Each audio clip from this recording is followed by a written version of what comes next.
말씀 보겠습니다.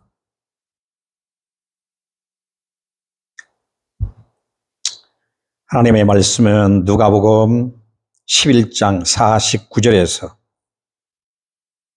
마지막 절 54절 말씀 봉독해 드리겠습니다.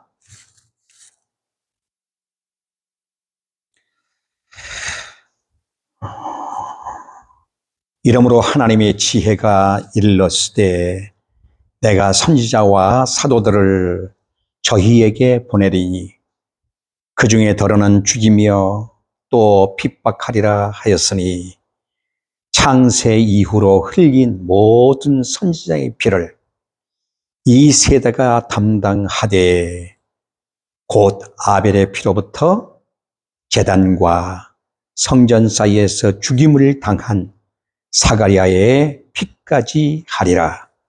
내가 너희에게 이르노니 과연 이 세대가 담당하리라. 화 있을진저 너의 율법사여 너희가 지식의 열쇠를 가지고 너희도 들어가지 않고 들어가고자 하는 자도 막았느니라 하시니라.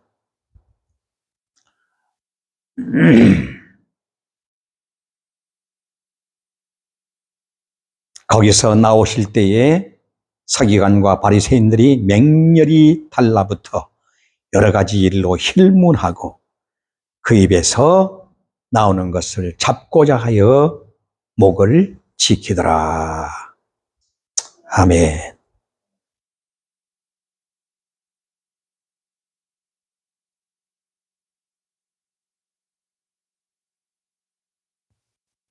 (54절) 말씀까지 봉독해 드렸습니다. 오늘 저는 지식의 열쇠라고 하는 제목 아래 함께 은혜를 나누고자 합니다. 지난주에는 말씀을 맡은 자의 책임이 얼마나 중요한가를 함께 나누면서 말씀의 은혜를 나누었습니다. 오늘 특별히 45절 말씀 보니 이러므로 하나님의 지혜가 일렀으되라고 말씀하고 있습니다.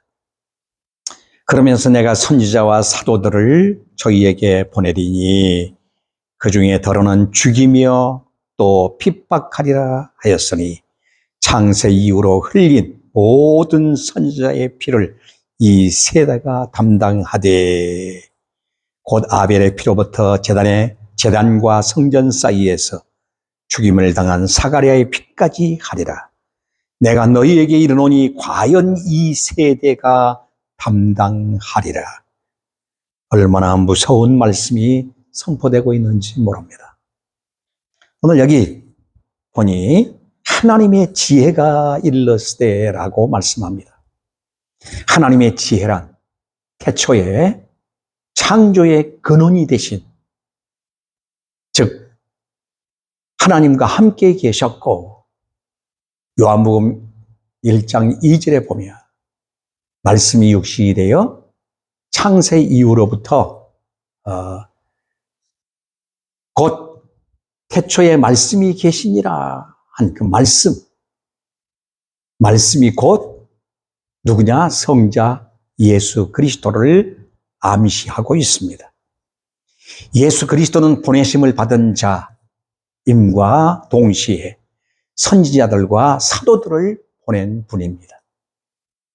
선지자들을 핍박하고 죽인 과거와 현재에서는 선지자 중에 선지자인 그리스도를 핍박하고 또한 사도들을 핍박하고 잡아 죽일 미래의 죄악상까지 하나하나 예수님께서 미리 이와 같이 선포하고 있는 것을 보게 됩니다. 특별히 50절로 51절 말씀은 너무너무 중요합니다. 창세 이후로 흘린 모든 선지자의 피를 이 세대가 담당하리라. 참으로 끔찍하지 않을 수가 없습니다. 곧 아벨의 피로부터 제단과 성전 사이에서 죽임을 당한 사가랴의 피까지 내가 너희에게 이르노니 과연 이 세대가 담당하리라. 얼마나 무서운 말씀이지 모릅니다. 이 세대가 창세 이후로부터 흘린 모든 선지자의 피, 그 피를 이 세대가 담당한다 하는 말씀에 우리가 주목하지 않을 수가 없습니다. 아벨은 첫 선지자로서 믿음으로 더 나은 제사를 드린 것 때문에 죽임을 당한 첫 선교자라는 것, 첫 순교자. 그리고 선지자라는 말입니다.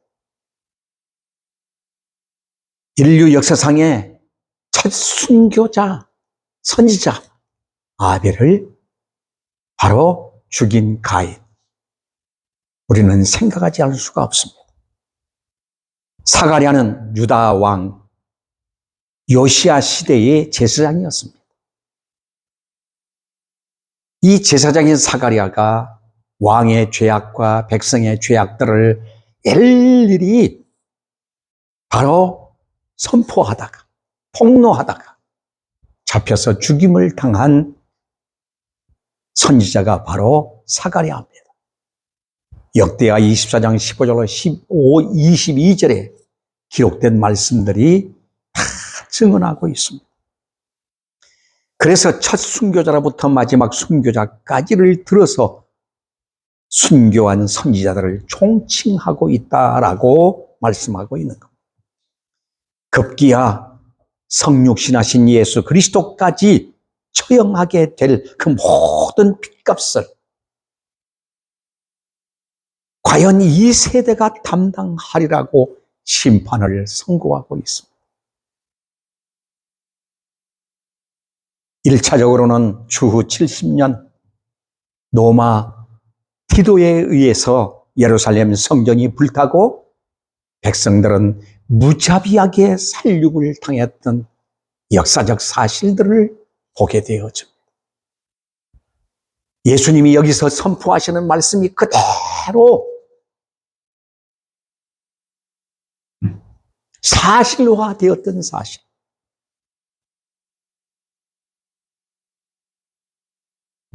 그것뿐만 아닙니다. 나치들의 유대인 600만 학살한 처참한 죄값의 피 흘림이었다는 사실.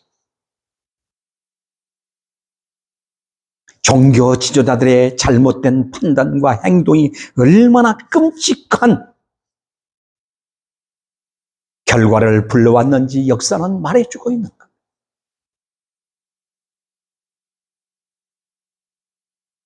죄값. 그 죄값은 바로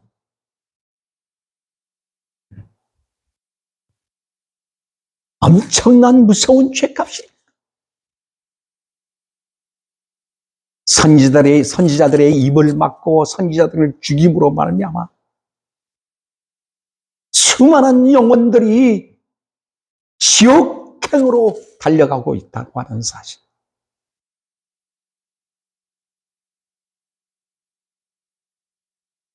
메시아가 이 땅에 오셔서 참된 구원의 길을 저희들에게 열어주었는데도 불구하고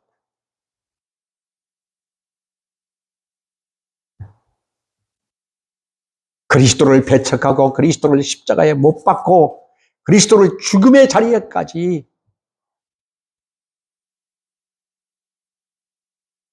처참하게 행동한 이들의 모습은 참으로 심판받지 않을 수가 없었던 것입니다.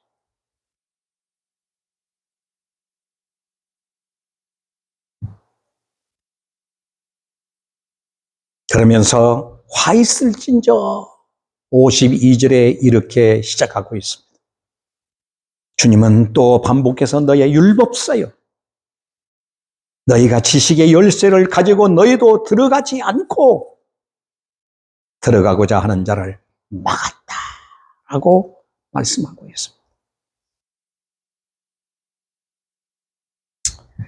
지식의 열쇠를 맡았음에도 열어주는 것이 아니라 어떻게 했다고 그랬어요? 여기 들어가고자 하는 자를 막았다라고 말씀하고 있습니다. 율법사들은 하나님과 성경에 대한 지식을 독점하고 있어서 마치 천국 문의 열쇠를 독점하고 있는 것과 같았으며, 그들은 그 열쇠를 가지고 백성들이 천국에 들어갈 수 있도록 문을 열어줘야 할 사명을 가진 자들이었습니다. 얼마나 막중한 사명을 맡은 사람들입니까?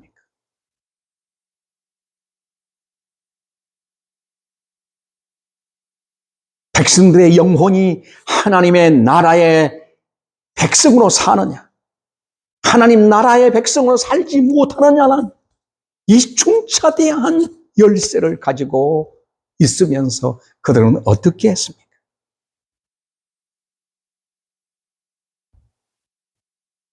한마디로 하나님의 말씀을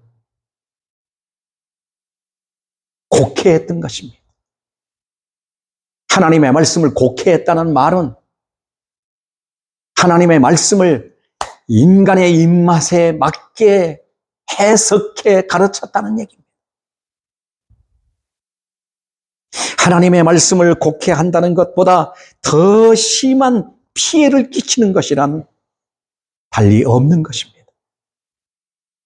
어찌하여 메시아를 그토록 고대하던 그들에게 메시아가 오자 십자가에 못 박으소서, 십자가에 못 박으소서 하고 배척하고 십자가에 못 박았을까요? 하나님의 말씀을 맡은 자들이 그 말씀을 곡해했기 때문입니다. 이 성경이 곧 내게 대하여 증거한 것이라고 하신 말씀을 바르게 전해 주었으면 예수 그리스도의 오심을 환영하고 영접했을 것입니다. 그 결과는 60만을 죽인 것이 아닙니다. 영 자체를 죽인 것입니다. 이보다 비극적인 죄악이 어디 또 있겠습니까? 복음은 하나님의 능력입니다.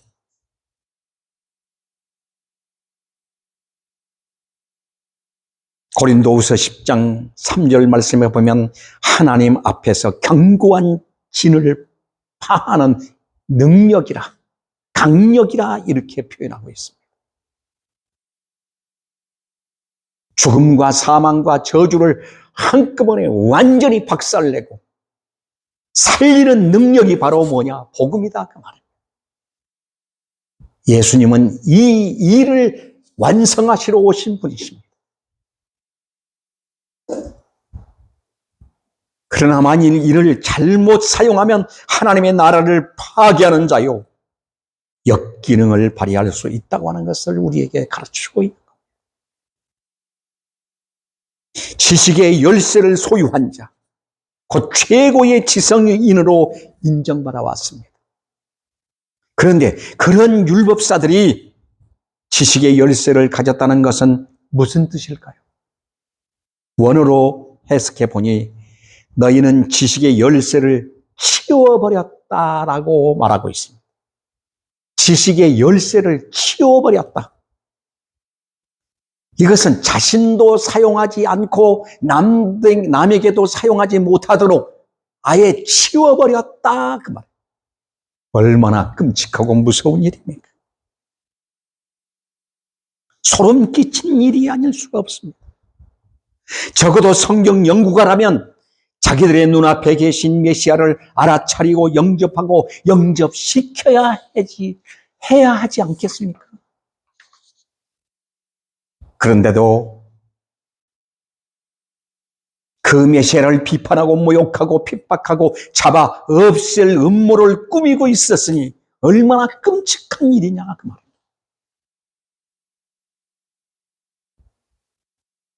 주의 종들에게는 사람들에게 잘 보이려고 또 인정받으려고 받고 싶어하는 외식의 유혹이 있습니다.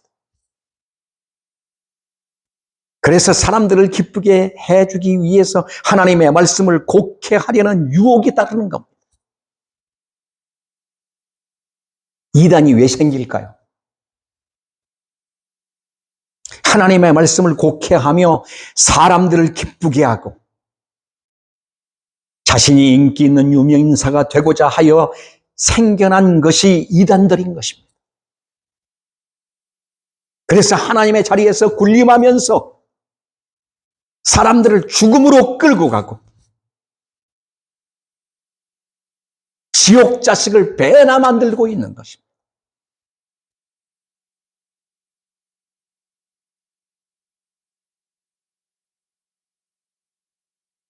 지식의 열쇠, 하나님의 말씀만이 살리는 것입니다. 하나님 말씀만이 죽었던 영혼을 구원하게 되는 것입니다. 그리고 하나님의 나라 속에 살아가게 하는 힘의 권세가 바로 하나님의 말씀인 것입니다.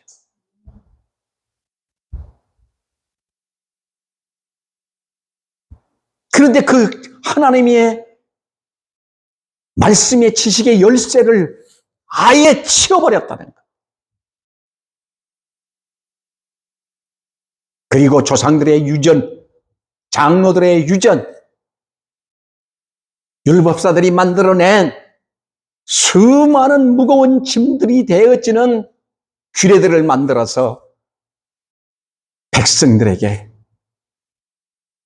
아예 하나님의 나라를 바라보지도 못하도록 가로막아버렸던 것입니다.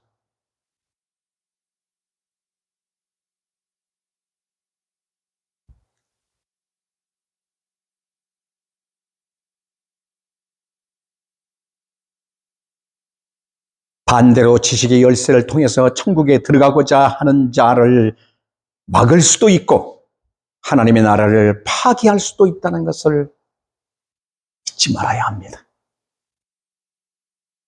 그러므로 지식의 열쇠를 맡은 자란 비할 데 없이 영광스러우면서도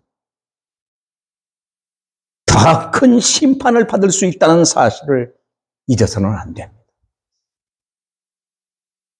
야고보서 3장 1절에 말씀합니다.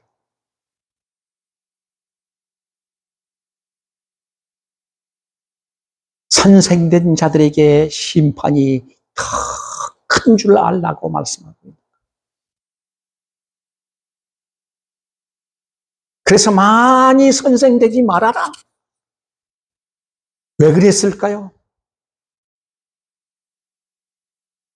지식의 열쇠를 맡겼으면 맡은 자로서 성실하게 사명감을 가지고 위의 것에 눈뜬 자로 성실히 그 말씀 앞에 겸허함으로 헌신해야 할 사명자라고 하는 것을 잊어서는 안 된다는 얘기입니다.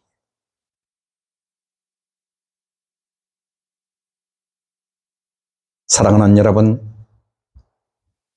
지식의 열쇠를 맡은 사명자가 바로 나라는 사실을 기억하고 있다면, 믿고 있다면,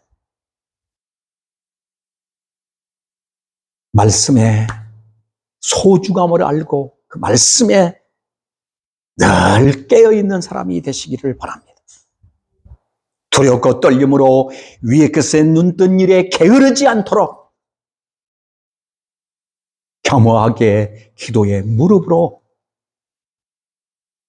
성령님의 도우심을 갈망하고 살아가야 할 것입니다.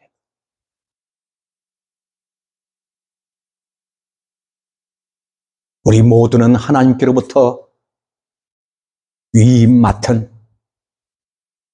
지식의 열쇠,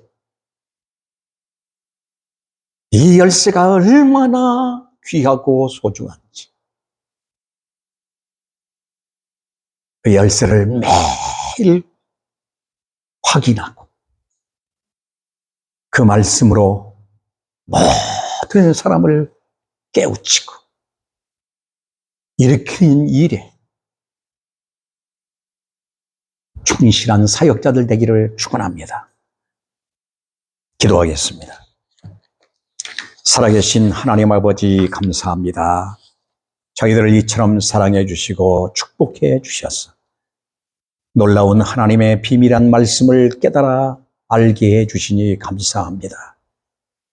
어둡고 캄캄한 세상 속에 환한 빛의 생명의 말씀, 이 지식의 열쇠를 가지고 나와 수많은 사람들이 함께 하나님의 나라를 누리며 그 나라 속에 살아가는 귀한 은혜를 누리게 하옵소서. 혹이라도 이 지식의 열쇠를 버리고 교만 속에 하나님의 나라 영광을 보지 못하도록 가로막고 있는 무지한 자가 되지 않도록 하나님이여 매일매일 회개와 매일매일 깨어있음이 나의 삶이 되게 하옵소서. 살리는 자, 살릴 수만 있다면 언제나 이 말씀 앞에 겸허하는 저희들 되게 하옵소서. 감사드리며 예수 그리스도 이름으로 기도하옵나이다. 아멘.